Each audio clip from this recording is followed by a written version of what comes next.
So the role of executive functioning in Romeo and Juliet, I just said it, but we'll repeat it. Okay, they fall in love, marry, and make really rash, life-altering and life-ending decisions. That's the spoiler alert. The intensity of their emotions is also related to their executive functioning. Again, they fall in love, they see no other options other than being with each other.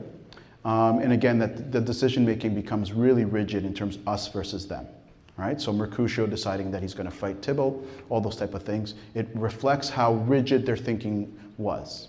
What is an emotion? Something you feel. Great. Okay. So emotions are reactions to scenarios. They come up for us naturally.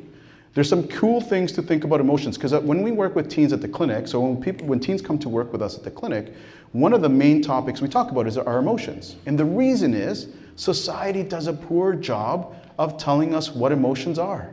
Because society tells you that there are good emotions and there are bad emotions. And the reality is if you look at the last point, emotions are universal and they're human. There is no such thing as a bad emotion.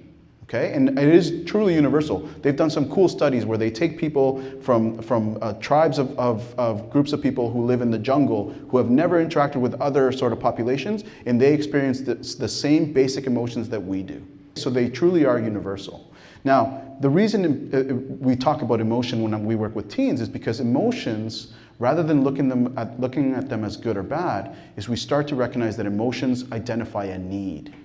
They tell you that something needs to happen. It gives you information about the environment, whether you feel unsafe in a scenario and you need to leave, whether you feel attacked in a scenario and you need to puff up and be angry to defend your boundaries, right? So emotions are important information. They provide important information. They also allow us to communicate with each other. How many times do you walk in a room and feel tension? Right? How many times can a friend come to you and you know right away if they're in a good mood or in a bad mood? By knowing that, you adjust how you behave, right? So emotions are truly, truly important. So we're not going to try and say they shouldn't have been angry, they shouldn't have been in love. That's not the problem. The problem is the intensity of the emotion. Because in the story, what ends up happening is the characters are feeling an emotion so intensely that it's going to end up affecting how they make decisions.